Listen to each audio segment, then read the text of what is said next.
And what's her name? Hi, Viola. Hello. Hi, can you hear me? Hi, how are you? Yeah. Are you? Yes, I can hear you. I'm good, thank you. You say you're already in the session? Can you see Yes, it? a minute, let me just go back. It has not yet. Are you moved out. as an attendee or as a panelist?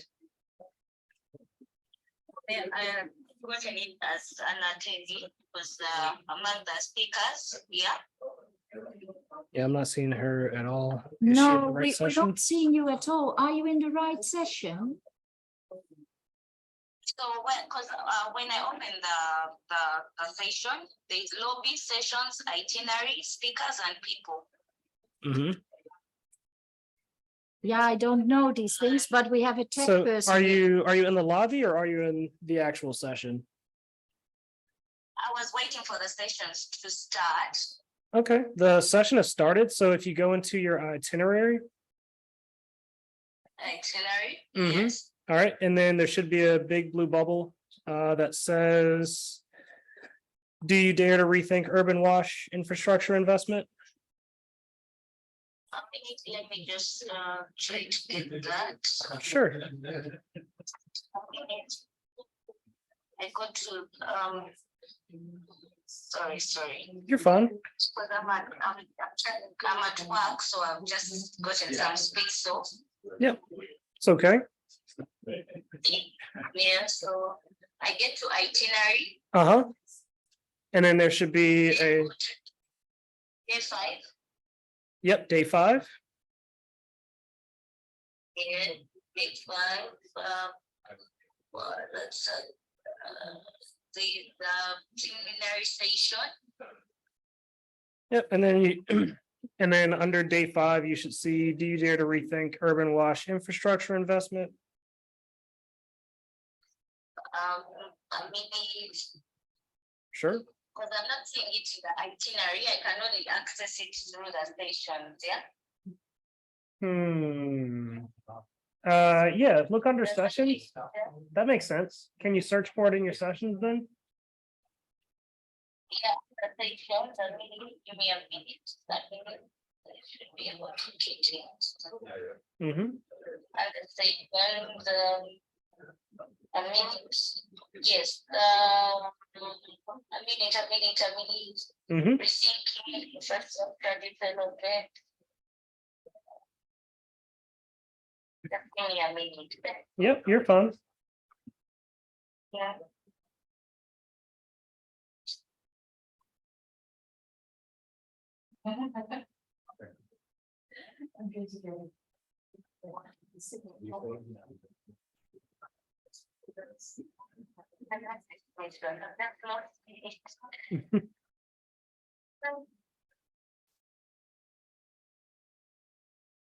Yes.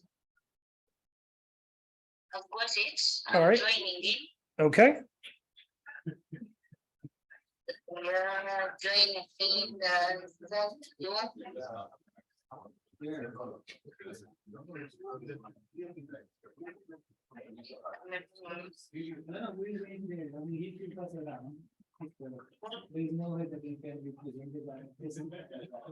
Is it working?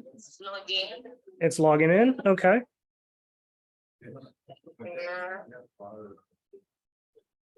I think it has worked. It's trying to load. Okay. Yeah.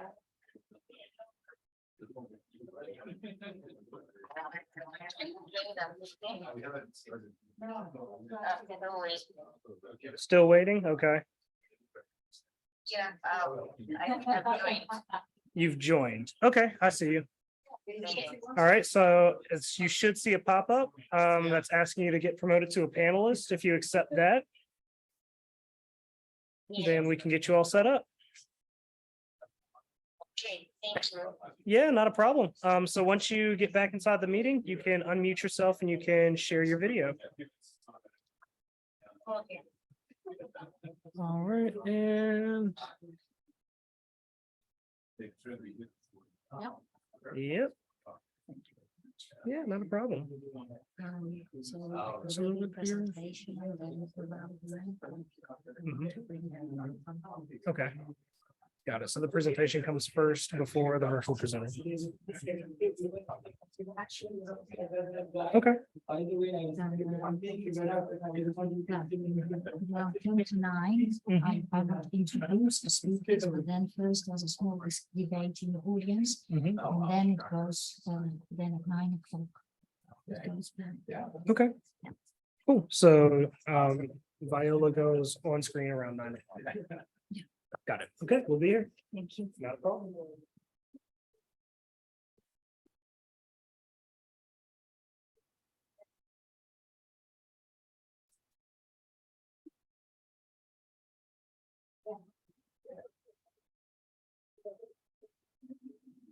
I'm giving it 1 more minute for people to come in.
All right. So let's start. We're really happy to have you here. You're the last survivors, as it seems. But that's important because we're actually going to challenge you quite a lot today to talk about the urban wash infrastructure investment. So my name is Antoinette Komen. I'm the head of the water sector in SNV. That's the bigger water sector, irrigation, water resource management, and wash. But of course, here we're going to talk about urban wash. So what are we going to do in this session?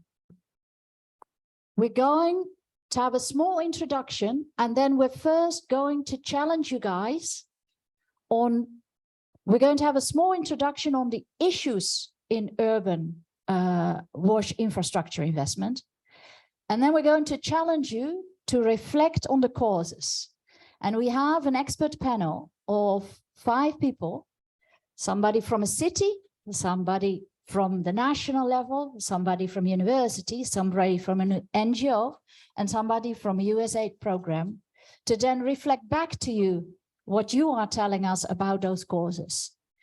And then to give you their ideas about the way forward, which you then again can challenge, of course. So we hope it's going to be quite an interactive session. And the people who are coming in now, they don't know that yet. That will be a surprise for them. So I should have told you, we are organizing this session together with USAID's WashFIM program, with the University of Technology in Sydney, with the Kampala Capital City Authority, and the Center for Water and Sanitation at CEPT University. And we also have the collaboration of the Ministry of Public Works and Housing from Indonesia.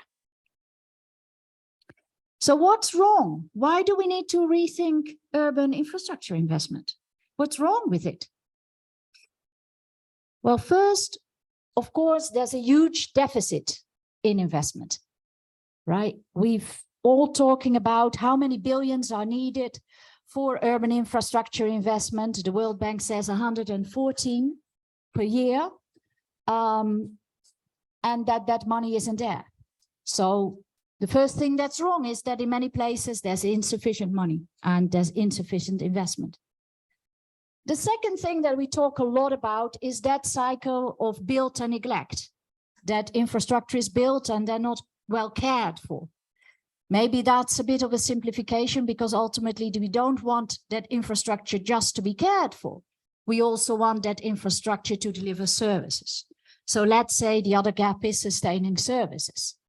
But there's one more thing that we really do not talk sufficiently about and where a lot of problems are in urban infrastructure investment. And those are the investment processes itself. Because if we fail in the investment processes, then we're basically setting the operators up to fail as well. Or at least they start with a disadvantage.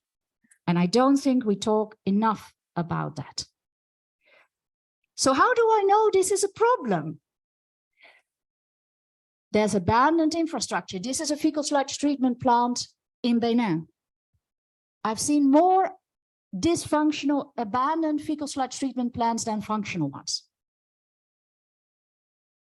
These are 2 wastewater treatment plants here in Zambia, not used because there's nothing going to this plant.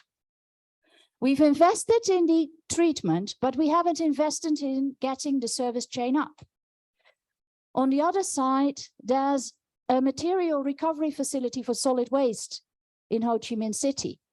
Nothing is coming to this plant. The advantage is it remains really clean. No occupational health and safety issues there, but otherwise wasted.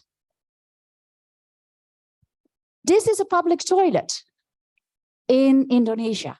It's broken. There's no funds to repair it. How many people have seen public toilets which are not functioning? Thank you. Yes, so I don't need to. The other one is again a wastewater treatment plant in Bhutan. I was wondering how many slides I could make of this. But then we have also the other category, which I call multi-purpose infrastructure, which means that they have additional purpose, which was really not the objective. So that's a landfill in construction, but as they are segregating plastic waste and they have no place to put the plastic waste, they're now using it as a place to segregate plastic waste at Vietnam. Here, of course, this wastewater treatment plant isn't actually doing much treatment, but the salad is growing really well. So additional value, but maybe not the type of value that we're looking at when we're talking about urban wash infrastructure investment. Now, guys, this is not just neglect. This is not that we're saying, oh gosh, we invested in this and you didn't take care of that. This is a structural issue. This is much deeper than just a deficit of money to invest and a cycle of built-in neglect. We need to rethink it. Firstly, we need to realize that urbanization is overwhelming. It's so big. I hear very often, yeah, you know, these cities in Africa, they are so unplanned. They should have better urban planning. But there's this quite nice report from the World Bank, which compares plans from the 1970s, 80s of a few cities in Tanzania to the actual land use today. Well, it's from 2010, but to the land use in 2010. And what you see in this report is that for the city center, the conformity with the plan is about 50%. So they had it about 50% right. But beyond the city center, they were way out of the scale of what is estimated in terms of planning. So yes, we have urban plans. There is planning, but these planners couldn't imagine the level of urbanization that was ongoing. It's just completely out of their scale. And maybe we need to be aware of that when we're planning ourselves. Maybe there are things coming at us which are a bit bigger than we can imagine. The other thing which is really structural is, of course, that when you talk to utilities, they often say, yeah, this infrastructure is actually still from colonial times. and way beyond their expected lifespan. I don't know, but at some day it's going to die. Yeah. And last but not least, the whole question mark around climate adaptation and what it means for urban infrastructure investment. All these things are structural issues that we need to take into account much better into our urban infrastructure investment planning. So where does it go wrong in those processes?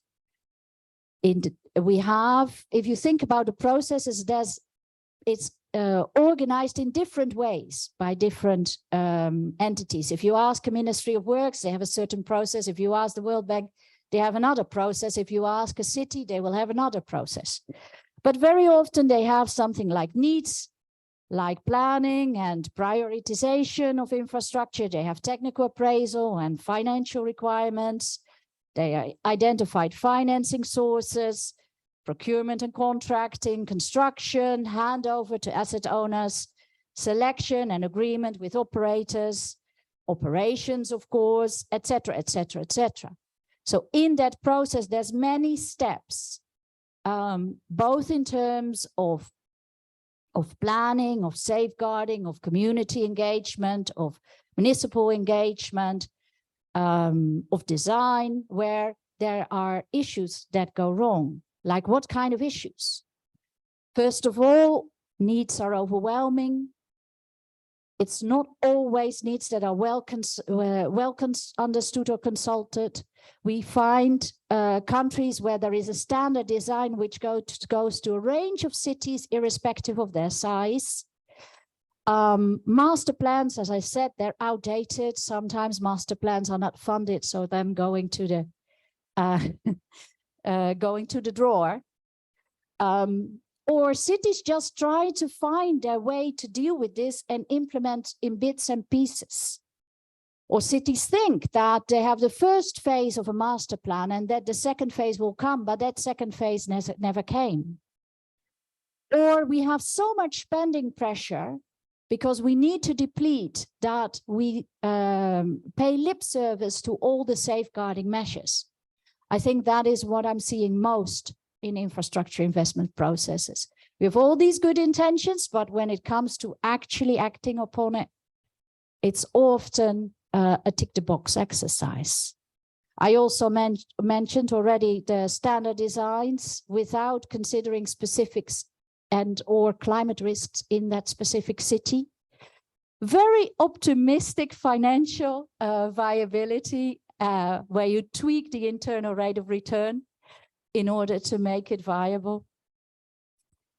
And then we are surprised if governments don't want to receive assets, right? In decentralized systems, the national government may build those assets. The local government needs to receive it as an asset owner and operate it or contract out to a service provider. If that asset is not viable, are we surprised that they don't want to receive it? If we haven't engaged them in the whole process of design and decision making, are we surprised that they don't understand and feel it's a risk? Of course, there's also issues around selection of contractors and operators, around oversight, around management arrangement. And in general, in infrastructure, there's some sensitive issues which involve bringing people into compliance in order for the whole system to work. And for that, you need political backing, and sometimes that is just not there. And then we avoid those sensitive issues, which then become a problem for the whole. So if you look at that, it made me think about a shit flow diagram. I don't know how many of you know a shit flow diagram, but I felt it looks a bit like this. We need to fix those leaks here along that process to avoid our investment going down the drain. Because really what we need, what we want, is infrastructure that provides services for their expected lifespan, that remains as much as possible within projected costs and revenues, that leaves no one behind, right? That is acceptable for users and affordable for users, that delivers within environmental norms and standards, and that is adaptive to changes in the city, demographic changes, climate changes, and things that we may not know yet right now. So those are the issues. I have the easy bit of this. But now we want to talk about the causes of this underperformance and then talk about the way forward. And when you talk about the causes, I want you to think not just about the superficial causes, but really why these causes persist. Because this is not a new discussion. You've all heard this before. People know this for about 10 years. Why aren't we able to fix it? What is the structural underlying reasons of why we're not able to fix this? So this is your agenda again. And in a moment, I'm going to ask you to go into small groups and come up with what you see as causes of this infrastructure failure. And then I will ask our panel of experts to comment on that and maybe deepen that analysis. So let me first ask the panel to come forward and introduce them. So we have one panelist online who will come later. His name is Alan Nukurunziza, who is the project manager of citywide inclusive sanitation in KCCA in Uganda. And then we have Ms. Mahadiani Kusumaninguru. She's the head of the Central Project Management Unit of the Directorate of Sanitation at the Ministry of Public Works and Housing of Indonesia, if you want to come. She has a master's degree in environment and she's focusing on water and waste management. Very many interesting projects in Indonesia, challenging projects as well. Ms. Jagisha Jaiswal, she's a senior research associate from the Center for Water and Sanitation at CEPT University in India. Those who do not know yet that there's CEPT University in India, then they haven't paid attention in this conference. She has lots of experience in fecal sludge management, septic management, water quality, and other urban issues.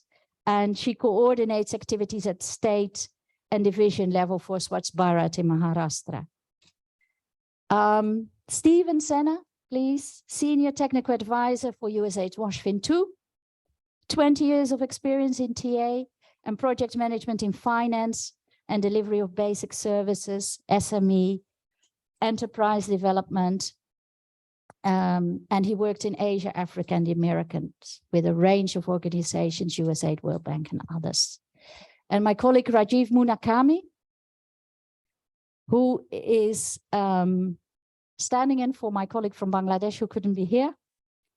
Rajiv is the multi-country project manager for our urban sanitation program that he is managing in 5 countries in 20 cities in Asia and Africa, and he is also a technical advisor in urban sanitation. So this is your expert panel, but we're going to revert the order. So we're going to first ask you, what are the root causes of underperforming infrastructure investment? And you have 10 minutes. So I would like to make 3 groups. 4 groups, 3 groups, 4 groups. Maybe this is a group, these tables, and then maybe you guys here are a group. Yeah. I don't want to move you too much. And maybe you guys in the back are a group. Yeah. Yeah, or you make your group here and then the other group here. So please have a reporter to report back on what the causes are for underperforming infrastructure investment. Urban infrastructure. You have 10 minutes.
Viola, we're just putting her on the screen early.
Talking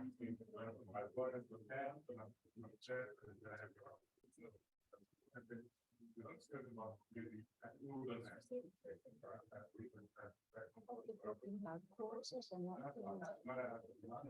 talking about courses. Good.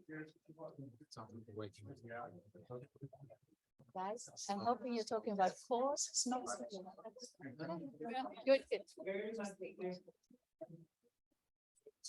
Right back to, Guys, I'm soccer. hoping you're talking about courses, not solutions. Good. Oh, good.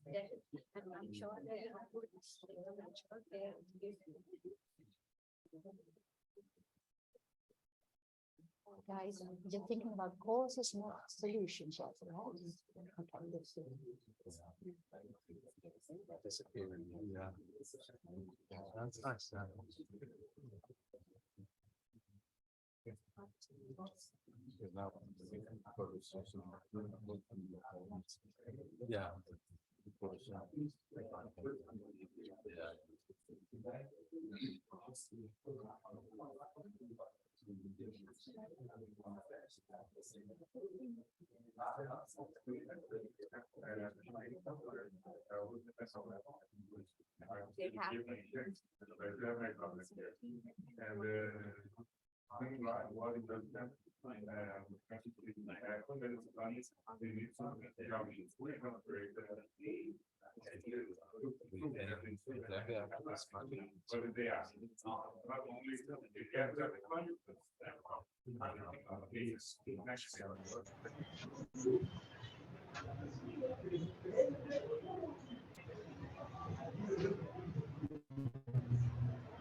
Hello, everyone.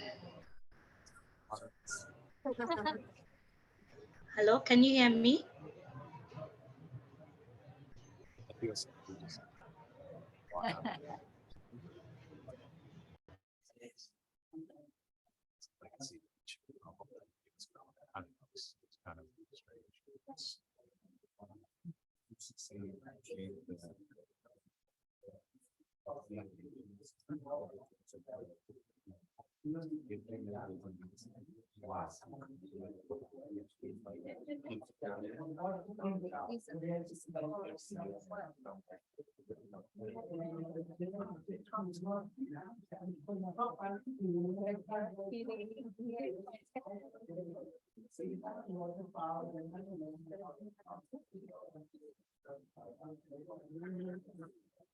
Are you ready? Are you ready?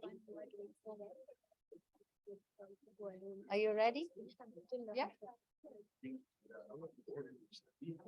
Are you ready? Are you ready? Yeah. When you start, yeah, I know. Antoinette breakdown. So there's 9 people from us.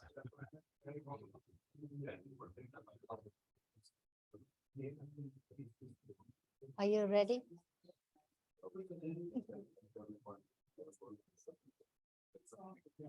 Okay.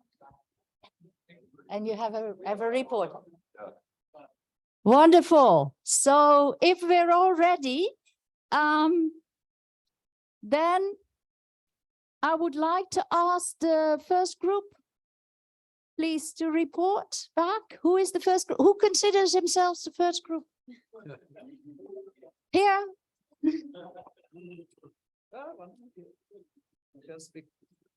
Thank you. Good morning, everyone. Yeah, we have identified some 5 to 6 points. Causes of underperforming urban infrastructure. The first one is the poor leadership or lack of ownership. Maybe I don't need to explain. It's very clear. And the second cause could be the sustainable plan. That means how the design issue, population growth, infrastructure design as per the load, unplanned settlement. There could be so many causes that they didn't consider during the planning phase or design phase. And third one could be the coordination between the stakeholders. That could be another causes, and more important in least developed country is the governance or corruption. That could be another big issue. If there is some file about the corruption, they will leave immediately. No one want to continue the improvement. And yeah, some climate related risk, yeah, especially in Nepal, like Nepal, if there is monsoon season, there is lots of variation in the discharge of the wastewater like that. And during dry season and rainy season, the load, BOD load like this is also varied a lot. And that impact the infrastructure capacity. And finally, resource gap for operation and maintenance. The resource could be financial or technical, manpower, whatever. I think that's all. Any, if I missed any from our group, I would like to add. Otherwise, I think. We should recommend. Okay. You have come highly recommended. Who is the reporter? I can quickly do that. And we didn't mean to make it more Nepali specific, but I think what I'll be, yeah, it's not only about Nepal. I think it's all about developing low and middle income countries, as well as the maybe developed countries that are also grappling with the similar kind of issues. I think good thing about the first group is that they've captured almost 60% of what we wanted to say. So maybe in the interest of time, I'm going to touch upon a few other things. The first one that we identified was the community engagement. And when we say community engagement, also the engagement of people with disabilities and other groups that are oftentimes neglected or intentionally, unintentionally left behind. That we, in our group, we discussed elaboratively on that.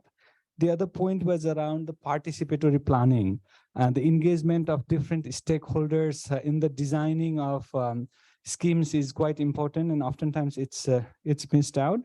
The other important point was also around the sociocultural norms and sociocultural norms. And what we mean by that is the deep neglect and lack of understanding of the importance of WASH in the sort of political leadership, in the willingness, in the ways that systems functions in different countries. There was also the touch base on the point about demand versus supply, and oftentimes the unequitable distribution of what is in the demand and what is being supplied is often a mismatch. I think, yeah, those were the points. If I missed out anything else, please, guys, shout out. Well, I think one more point to add is the process sometimes doesn't prepare enough the post-construction stage. So the technical capacity of the operators, human resources to do operational and maintenance. Yeah. And also the assets ownerships after it is constructed. That's all. And Okay. Now, and who do you think the third group is? All right, so the third group, I think some of the points are very similar with the others, but for the sake of emphasis, first point that was discussed is that there's not enough investment from national ministries of finance. So when you look at the national budget, the allocation towards WASH investments is usually very limited, and this is one of the challenges. The other point which was discussed was around poor capacity of the service providers, those that are responsible for managing this infrastructure or the investment, so to speak. And because of the inefficiencies, amongst the water utilities and local authorities. Sometimes there is not enough money that is collected from the investments.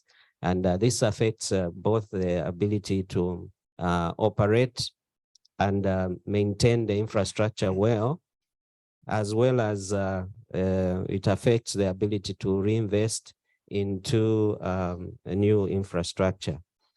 We also discussed the disjoint between sometimes the designing teams and the teams that are actually operating and maintaining this infrastructure. So in certain cases, the design might be done by another department or another ministry without the full involvement of the other teams that will actually be operating and maintaining this infrastructure. So this causes a disjoint. And then finally, we discussed the inadequate involvement of communities so that they own, this infrastructure, and they appreciate the importance of the infrastructure. So there are certain cases where, for example, infrastructure, main water pipelines are passing through, poorer areas, some compounds, and going to some urban areas. And these people do not receive any benefit from those infrastructure. So they might tend to vandalize the infrastructure. There may also be more thefts that will be recorded on the infrastructure. And sometimes there are also illegal connections which affect revenue collection, and end of the day affect the management of the infrastructure as well.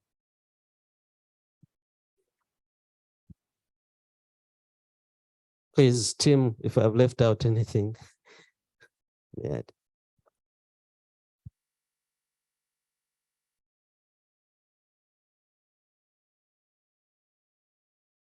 So I guess we're group 4. Thank you for making our job a little easier because you've brought up a lot of good points already.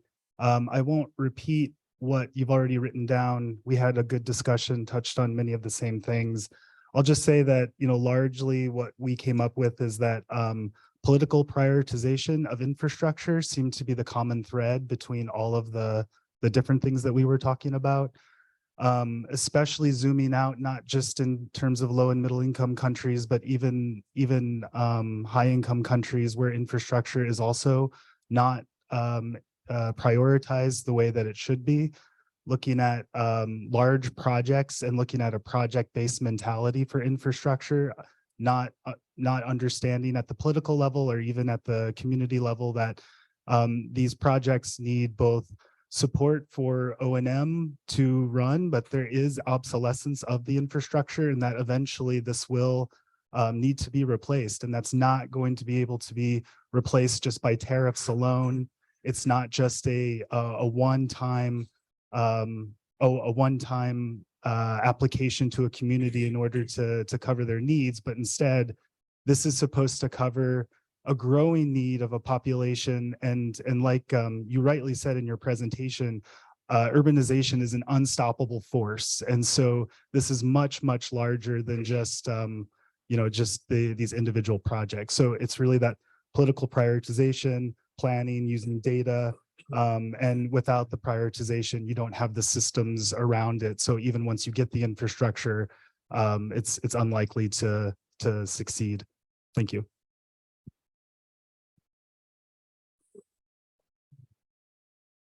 Thank you very much. Thank you all for your causes. I do have a question. So whenever I say,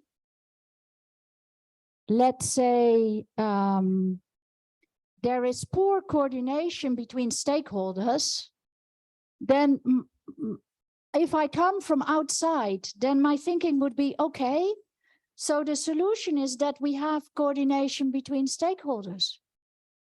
Why are we not doing that if we already know that that's what needs to be done?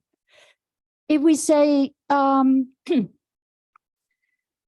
don't want to pinpoint, if we say lack of ownership, then the solution is ownership. Why don't we work on that?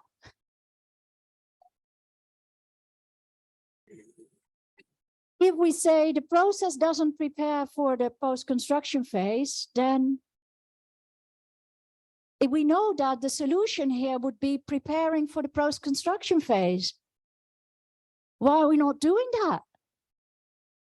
So, or poor capacity of service providers, or not enough investment, or so some of the things where we said we're talking about the absence of the solution, but we need to understand why, as a society, after talking 10 years about the absence of the solution, the lack of this or the poor of that, why we're still not able to implement that solution. So that's what I mean with root causes. So now, just a small challenge for the panel to comment on that. I don't know who wants, do you want to go first, Marianne? You look all switched on. If you talk, you do need to put the mic into your, next to your mouth. Yeah, go ahead. Okay. Thank you, Anne. So I think I got like few keywords here. Like, is it all right? Okay. Okay. Okay. Thank you. So thank you, Anne, for pitching the very hot discussion. So we have, I think I got some few words or keywords here, like regarding coordination, ownership, and post-construction phase, climate change, and I think, maybe about this around awareness, yeah, maybe because there is some inadequate involvement, some of the groups say. So I think I agree. That's also what's happening in Indonesia, I think, in terms of I'm sharing my experience. So we see that even to central government, we already developed some regulation or endorse many of assistances to the local government. Not necessarily they can just implement all the things that they have done. You know, actually in our country, the responsibilities to provide sanitation and also to maintain, and also to including to maintain, operate, and then make sure that it is sustained is already under the responsibility of local government. But if we take a look at deeper, actually we are always try to bring the context of sustainability or sanitation infrastructure provision into 5 approach, like we always see from the how it regulate, how it's how the governance in it, the institutional setup, and how is the community participation in it, how to make sure that there is some community participation and community awareness. And then of course about the technicalities, because yeah, we cannot we are talking about infrastructure, then we obviously have to take a look at the technical side of it, and then the funding mechanism. So we are, like, for instance, about the creating strong coordination, so between the central government, local governments, even donors and partners, and the community itself. Just like it seems like each of them actually have to know where they taking place in the governance. I mean, what is their role and how they take in charge for their role. And sometimes it couldn't be, it could be biased, or it could be like unknown, because there's no such a very good scheme that it is stated in some of the documents. So everyone not knowing what they have to do. Sometimes if the central government knows, okay, there our responsibilities maybe to develop, and then we know that after the construction we have to transfer the asset, and then during that time sometimes the local government didn't know what to do with the asset. but then someone has to support them, to assist them, to give them knowledge how to operate and maintenance. And those kind of sometimes the gap situation in between. And we are now actually in the time to review our regulation, that we are also confused who will be responsible for the post-construction when the asset is not yet transferred to the local government. That's a very, very crucial gap. And we are trying to figure out like whether it is actually becoming a part of the contractors. It could be like that until the local government is ready with their operators to operate and maintain. So that's one of the things we try to regulate. And if it is not being regulated, then those maybe the contractors or the our side in central government, we don't have any legal reference. Why we asking the contractors to also to operate and maintenance during that gap period? That's a very crucial part. And the other one is like about, that's the post-construction phase related to the asset management. And then, yes, about the ownership. It's really important like to define the ownership from the beginning. It's actually the ownership has to be defined from the beginning.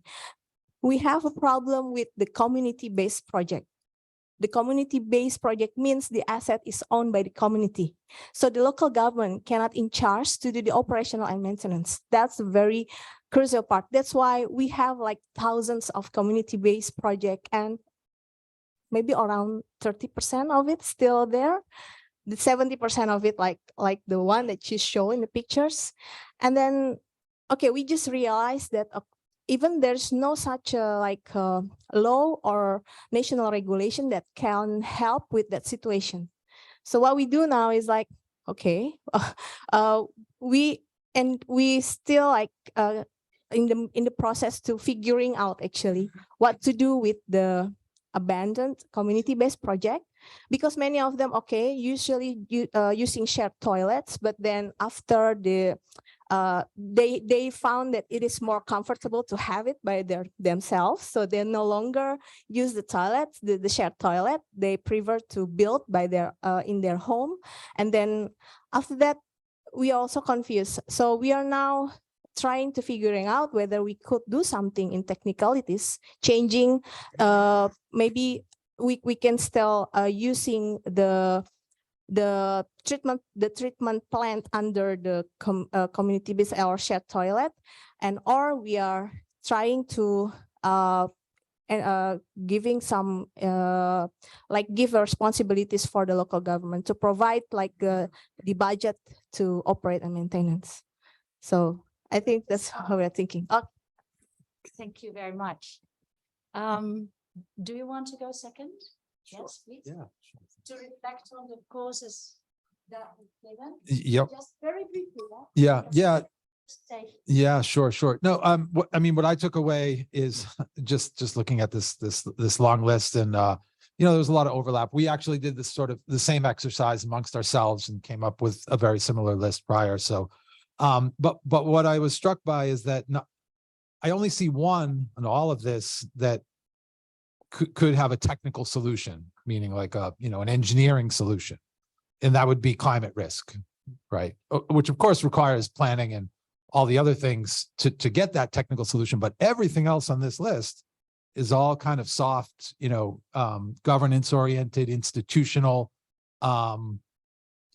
community, political, so I think maybe, there is sort of the evidence, we know from the WashFin experience and now on WashFin 2, 8 countries on WashFin 1, and now we're in 2 currently in WashFin 2. And there's excellent engineering capacity in all the countries that we've worked in, from lower income to middle income. So it's not, we know that it's not a technical challenge. So and I think that's leading us to why this is so complex and compounded. Also, what was referred to here is a lot of layers of institutions. And it's not just the country level institutions, it's our institutions, it's the institutions we represent.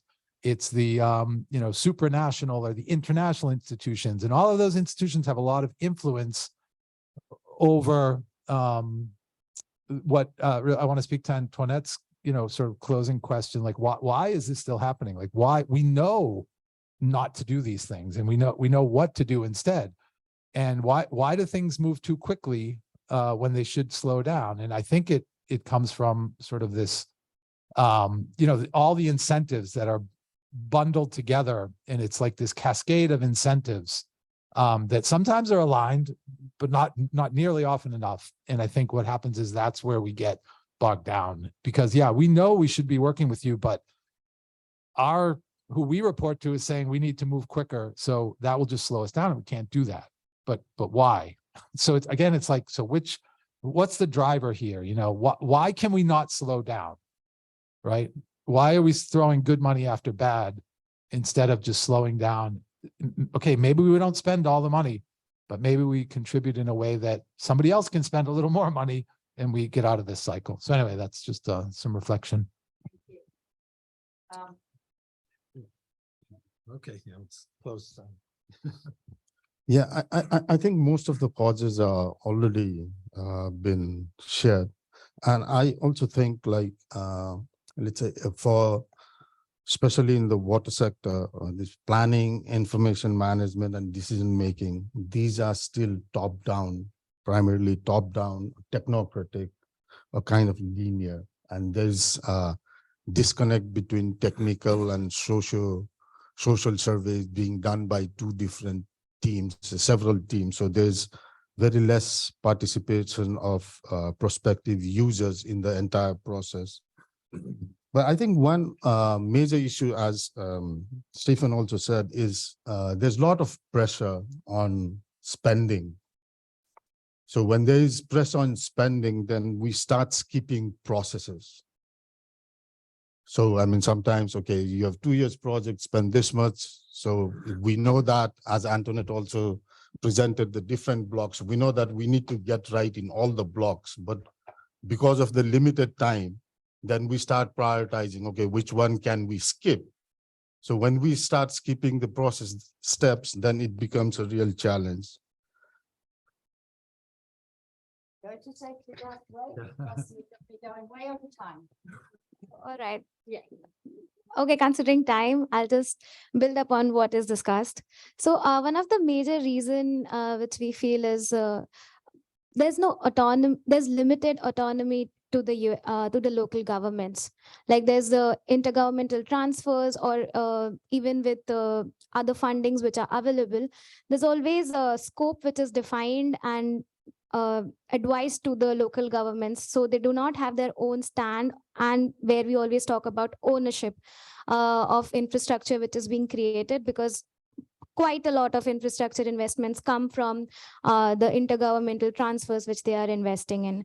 So that is one area. And the other, just touching a little bit upon, is on the design and the aspect part.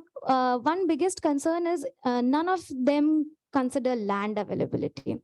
The projects are designed, the projects are allotted to the private operator, but then in the end it comes out to the very first thing, the basic thing is land availability. It was not considered earlier in the whole planning process, and then further the whole project gets halted because of it. So yeah. Thank you. Thank you. I know it's hard to be brief, and I actually appreciate the groups of being really brief as well. We're going to talk about the way forward, knowing that maybe we haven't cracked all the courses. Yeah, but as many of these courses here and underlying time pressure, issues in decentralization, how is the relation between the different levels of government? Are things clear from the start? The connection of social and technical processes, among others. So for the way forward, our first speaker, is Alan Nkurunziza, and I'm going to try and get him in. I hope it works. So I've been trying to WhatsApp to make sure that. Alan, can you hear us? Alan, can you speak? Oh, Um, Viola, go ahead. Yeah. yes. Hello, everyone. I'm Viola Matanda from KCCA. I'll be standing in for Alan to share with you a few experiences from Kampala.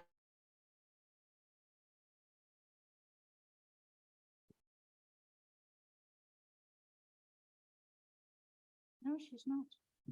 Go ahead. We don't hear you, Viola. Kampala City. The city is a first now. Are you able to hear me now? Yes, we are able to hear you. Okay. So Kampala is a fast growing city in Uganda with a total of 1.5 million resident population that later doubles during day because we have different people coming in to meet their needs. And Kampala is one of the organizations that are taking on the sanitation in Kampala is Kampala Capital City Authority. And the institution's mandate, as presented in the slide there, is to manage the on-site sanitation. So Kampala Capital City manages the on-site sanitation under the Public Health and Environment Directorate. And then the sewerage is managed by the National Water and Sewerage Corporation. So we work together to make sure there is safe access to sanitation within Kampala City. So one of our key challenges in Kampala City, we have as any other city across sub-Saharan region, is the rapid urbanization and population. We've also got an issue of limited resources and also limited institutional capacities. That is the manpower and a few equipments to run the day-to-day activities. We also have a challenge of infrastructure and service backlog within the city. This is mainly with the public sanitation facilities within the city. Can we move to the next slide?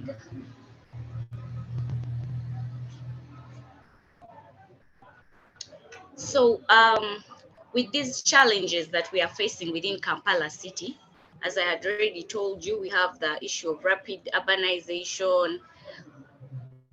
We also get to, when we get down to the water, sanitation and hygiene investment, we also come across certain challenges when trying to improve the sanitation within Kampala City.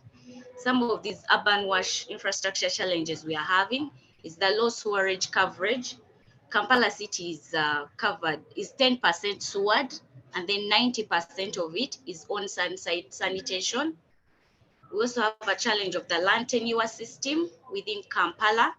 So sometimes it's very difficult for individuals or landlords or maybe people to own land. Some is owned by the kingdoms, others is owned by government. We also have issues of information gaps within the stakeholders that are trying to improve sanitation in Kampala City. Another challenge that I think cuts across globally is the climate change effects. With the climate change effects, we have been affected by certain areas in the informal settlements having a high water table, which makes it hard to maintain the sanitation facilities within these informal settlements. So what are some of the approaches that the city is using to curb on these challenges? We have got an integrated infrastructure planning and development. Here we work together with the different departments within Kampala Capital City Authority.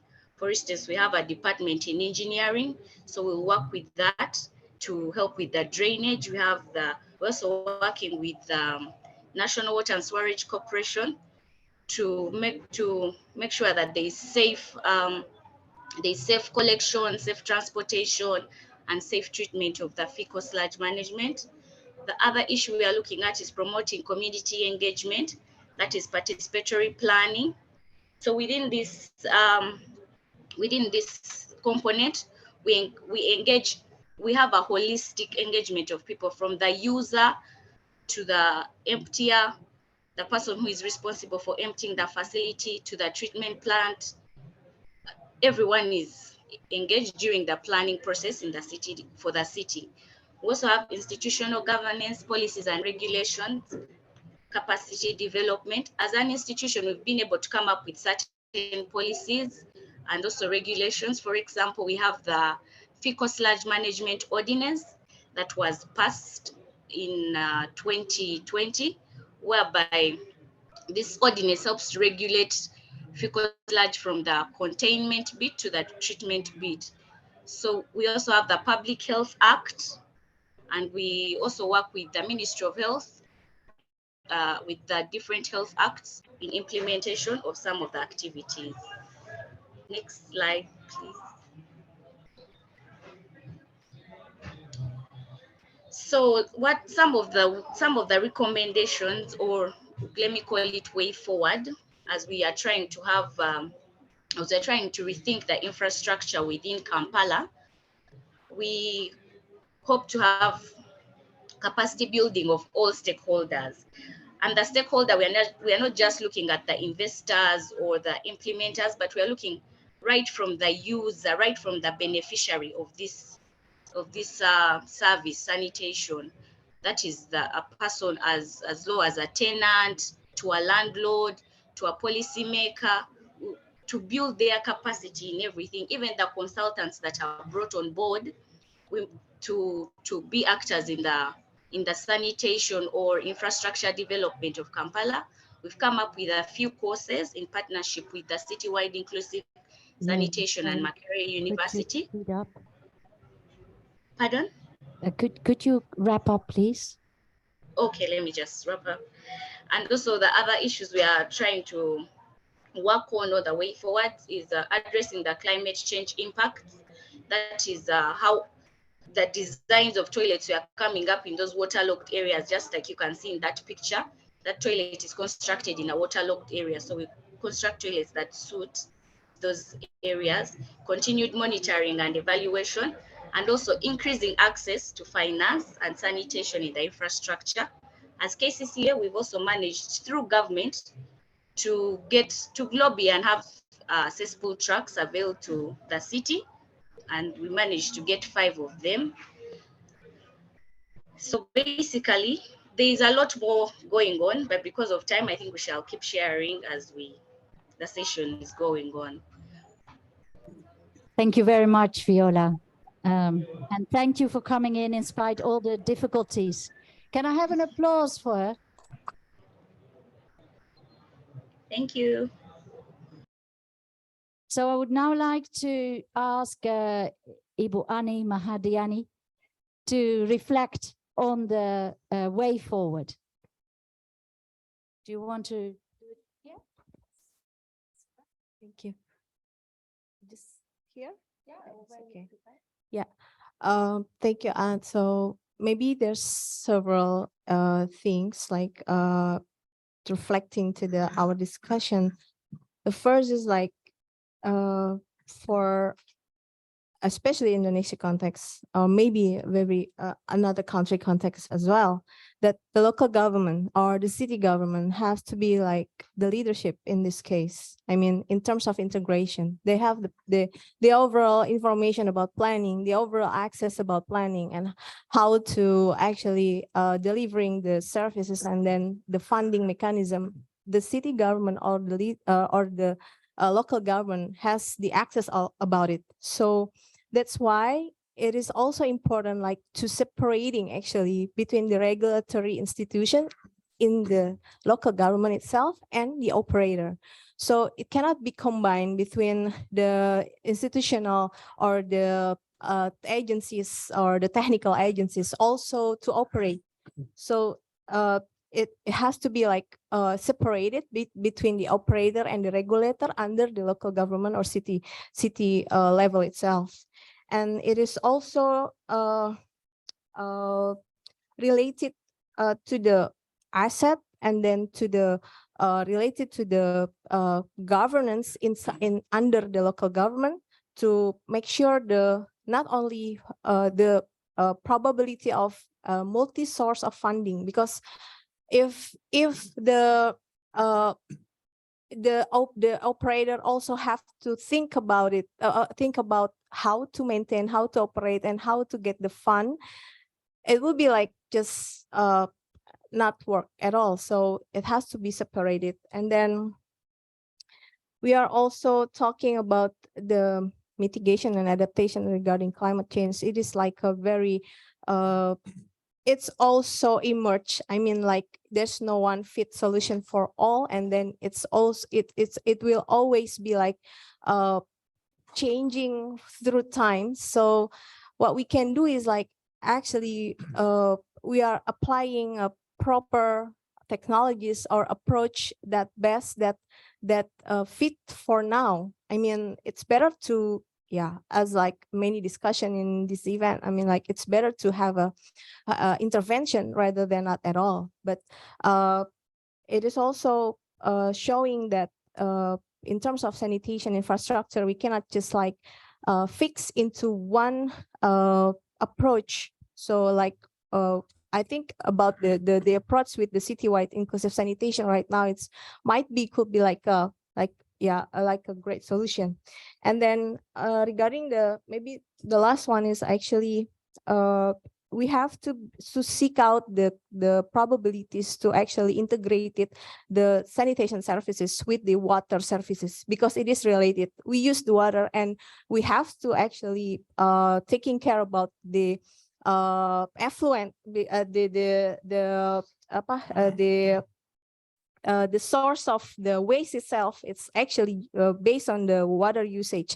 So it has to be, we have to rethink like whether there is some proper institutional arrangement that can be a solution for the sustainable sanitation services. And the last one is like about the funding. Like we have to open with the multi-source funding, not only from the central government or the budget of local government itself or from the community itself. Maybe we have to take a look at other options, like for instance, from the private. So as long as it regulated, as long as it like we know how the maximum or the optimum usage of the private contribution in it, I think it would be give a best solution for the sustainable sanitation services. I think that's for me. And thank you very much. So we go to Jagisha. Yeah, please. You want to present, right?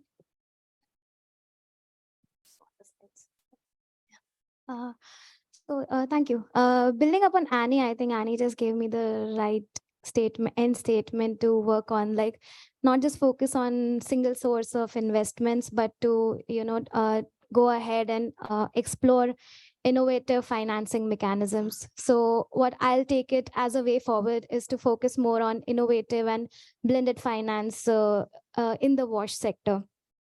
So we all know across the sanitation service, I'd particularly focus more on the sanitation side, applies to the water sector as well in different ways. So across the sanitation service chain, we've seen, we've seen a lot of blended finance options which are available, considering from access to, for access, we have sanitation credit systems, so these are all the examples which have already been implemented and are on ground being implemented in various parts of India. Conveyance side, we have the for conveyance of the sludge from the septic tanks to the treatment plants. We have the performance linked annuity model where the private operators are involved, in providing the services, and based on the performance of the private operators, that is the number of septic tanks which the private operators desludge, the payments are made to the private operator. And to safeguard the private operators, it is an escrow account mechanism is developed where the local government puts in funds for 3 months beforehand, so that there's no delay in the payment of to the private operator. So this model just showcases the blended finance mechanism and the way we need to think further in balancing out the needs of the local government, as well as understanding the sensitivity of the private operators as well, so that we see that we can leverage the private operators and invite them to work in the sector more. The second, sorry, it's not going back. That's okay, I'll keep talking. So we move ahead and go to the treatment options, where for setting up the treatment plans, we have seen various models being adopted in India. One of the model which is adopted is hybrid annuity model, where the government upfront invites the private operator to construct and operate the treatment plans. And initially, in the initial stage itself, 40% of the upfront capital cost is given by the national government to by the government to the private operators, and in the later phase, considering the annual operations and maintenance costs, and the remaining capital investment is paid to the private operator. But these payments are linked to the performance and the standards which are created by the government side. Here we've also seen a huge investment by the World Bank in this model, where there are 30 treatment plants which are in this which have adopted this model, and of this 7 are being funded by the World Bank with a guarantee of 19 million US dollars. So we've seen that there are various mechanisms which are available to adopt blended finance. And last but not the least, I'll just talk about the reuse mechanisms which have now taken which are now in the forefront. Where a case of a private operator who wants to run an industry, a textile industry in one of the cities of India, is paying the local government to sell their sewage to the industry, where the industry has set up their own treatment plant, is treating the sewage on the private operator's cost, and then reusing that treated wastewater to run its textile industry. So here the ULB is also in the advantage that they do not have to spare their separate resources to treat the sewage. While on the other end, the textile industry they are getting, even though they are treating the sewage, they are getting the water at a reduced rate compared to the fresh water if they had to extract it. So these are the various cases. Yeah, I'm sorry, I've taken a little bit more time. Thank you very much. We're very happy with your contribution. Do you want to sit there or take it here? Hello. Yeah, I can just take it here. Okay. Yeah, so thank you. So yeah, in my thoughts about the way forward, as more of an implementing partner representative, I was thinking about the USAID WashFin project and the experience there delivering on its overarching objective to mobilize to help creditworthy service providers access commercial finance to contribute to SDG 6. So while that was the initial focus of that was commercial finance, we quickly found that there were very few creditworthy service providers ready to go through that financing process or bankable projects. So, we came to realize, as I was sort of alluding to before, it wasn't a finance gap as such, but instead it was really a governance gap, and all the reasons that because of all the causes and reasons that we've been discussing here. And this manifested as, just underperformance that limited the access to all sources of finance and most important or critically commercial. So, we expanded our sources beyond commercial because otherwise we weren't going to achieve anything. But we still focused on creditworthiness as an approach. And creditworthiness can be both a little bit abstract and also, subjectives. But I think at its core, it's associated not only with efficiency and cash flow and cost recovery, which was reflected in many of the comments, to repay debt, but also the institutional capacity the transparency, accountability, and ultimately the autonomy, which coincidentally are all factors of good governance. So, that autonomy means that they can make decisions about how they're going to finance the investment that's needed. So, what in a way forward, could this relationship between credit worthiness and good governance be one that can help overcome these performance issues? And so I think, it also speaks to the investment processes aspect or gap that Antoinette alluded to. So there's this graphic that's up from the World Bank on performance improvement cycles, which I think, I find it effectively illustrates the forces at play here. And so you can see clearly at the top, the goal is the universal access. On the foundation, there's two piers of incentives and governance. And in the middle is this three-step approach, and it's a stepwise approach. First, you achieve efficiency and cost recovery.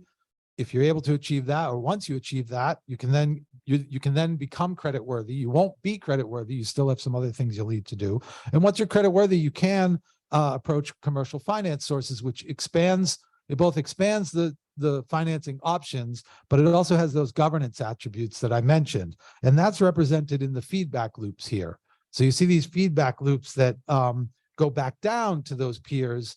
And so going through this process, while it's not for all entities at any stage, but when they're ready to go through these processes, you can start by, first, the progression is, establish the incentives and the governance to improve that operational performance and financial performance improvement first. If you start investing in more assets into a weak performing utility, you're really not going to get very far. So that's sort of the idea of the way forward here. I think the challenge for us is, how do we increase the pace of bridging the services gap within the current paradigm to avoid possibly the mistakes of the past, which we know there's a lot of. We've seen these examples. We know there's a lot of white elephants and stranded assets from water supply, and now it's emerging in non-surge sanitation. And it's just a very dynamically changing context. We've all talked about that. Blended finance was discussed. That one is one that's been talked about for many years now, and I think these are great. The examples from India are great examples where it's been successful, but the examples are very few and far between. PPPs was one that was, going to be the solution. Same story.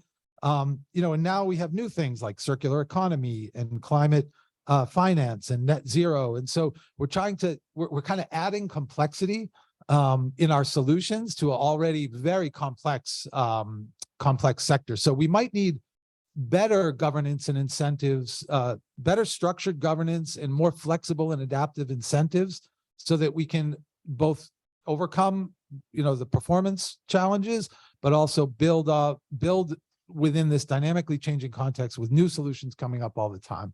So that's my thought for a way forward. Oh, and there are the next slide has some technical resources from USAID that I think are helpful references for all of us. Thank you.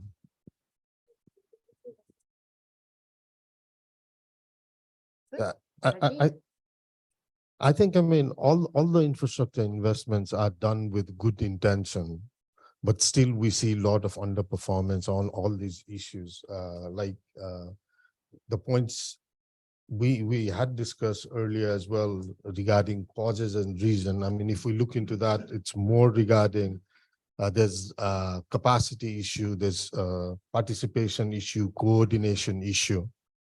So I would like to share about the informed choice process, which we have been implementing as SNV. We are working with the subnational level. So in order to minimize all these reasons and causes for underperformance.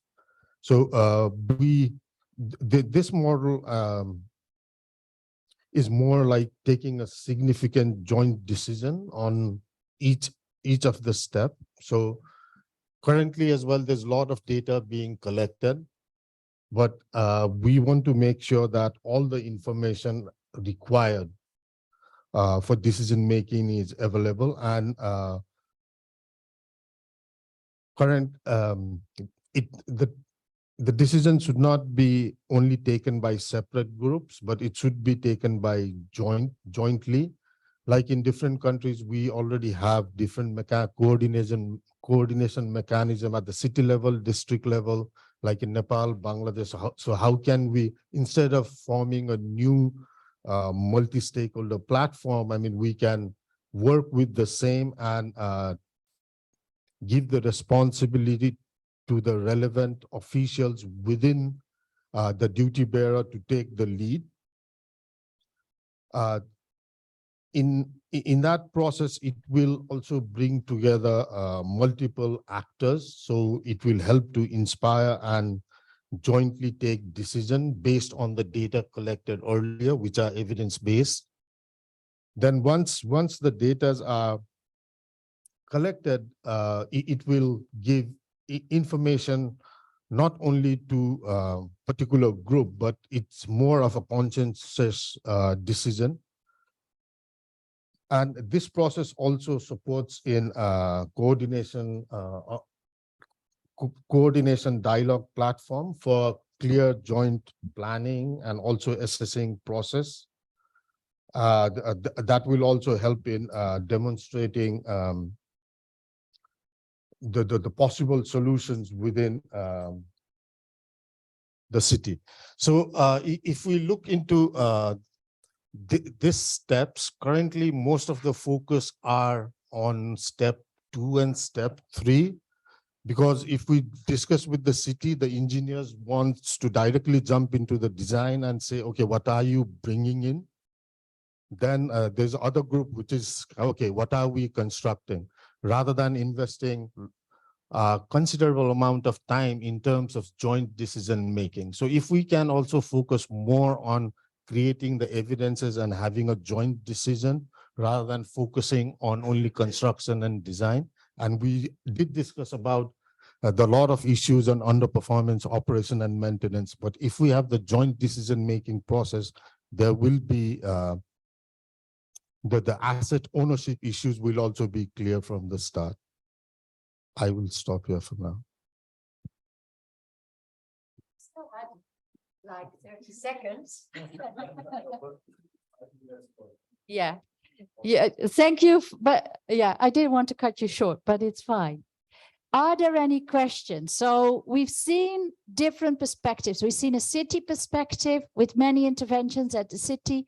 We've seen a ministerial perspective from the national level and how to get some things clearer from the start. We've seen the perspective from CEPT, and I would say university, but also very much on the ground, working on blended finance.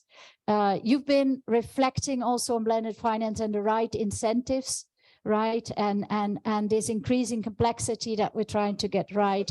And Rajiv on the informed choice process and the need to have a broader engagement and discussion about what are we going to do and how, what are the scenarios, what does that mean for the future?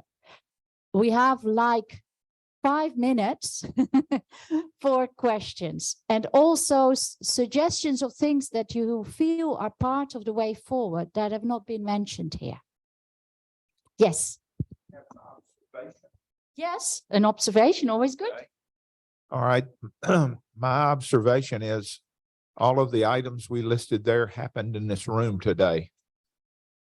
Pretty much what we've had occur is there was a screen little area with a person in another country trying to contact us. And so we're doing the same thing as what we are claiming is going on there.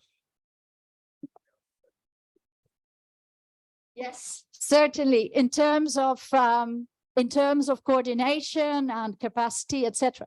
Though the Ministry of Finance, we didn't request them for any money here. Any other comments? Questions? Yes.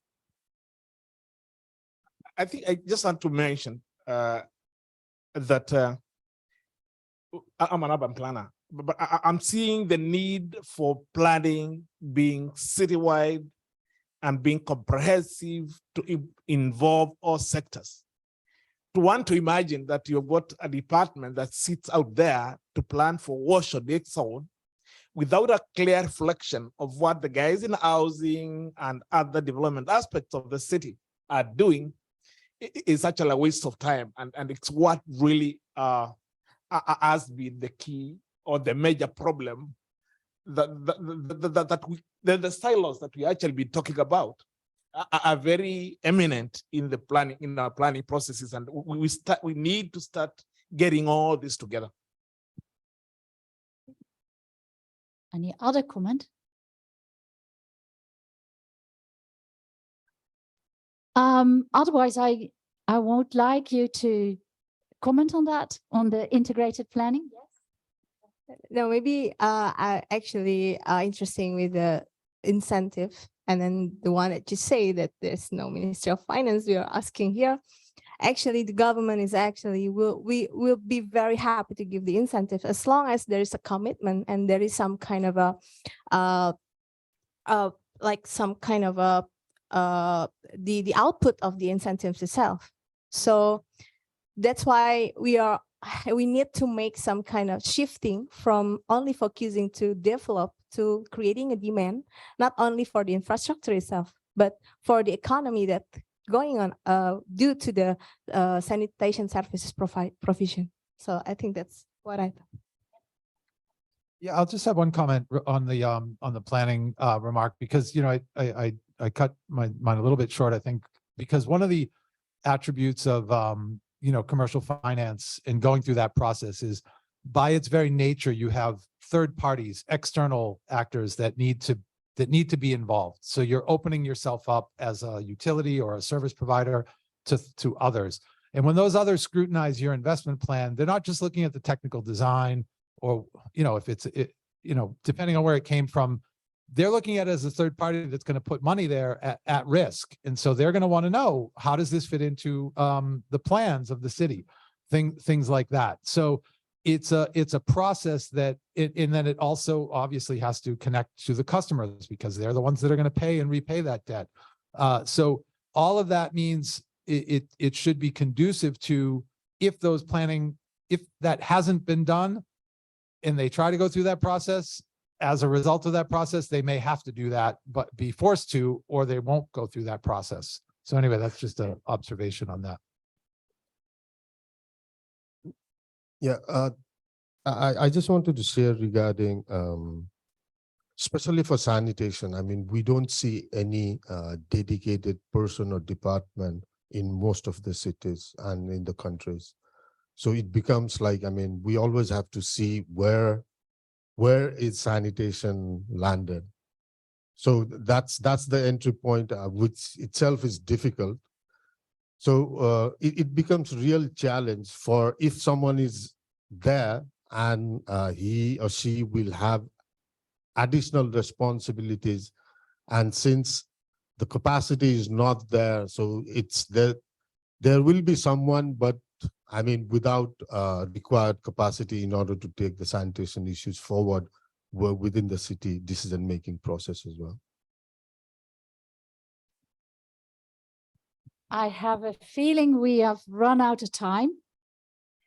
I do want you to think and discuss with other people during the break, because if we are already making a little bit of a mess of urban wash infrastructure investment right now, as it is in the current situation, what will it mean if we have in future more uncertainty in terms of climate change and in terms of increasing urbanization?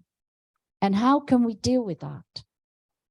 I feel we really need to think about the way we are planning and organizing ourselves, and possibly find ways to be more modular and be more adaptive in our planning, in addition to all the gaps that we've been talking about. Thank you very much as an audience, and thank you for all your ideas. And thanks also to the panel. Thank you. Bye.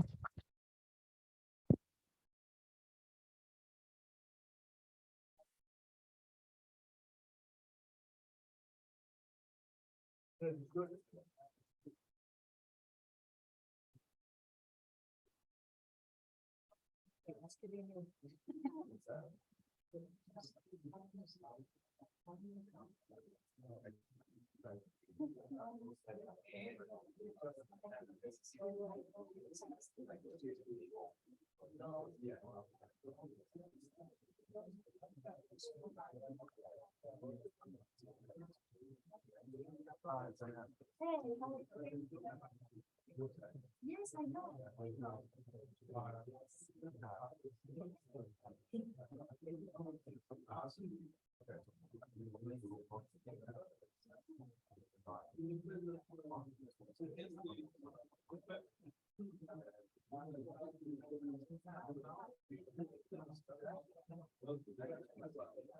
Yeah.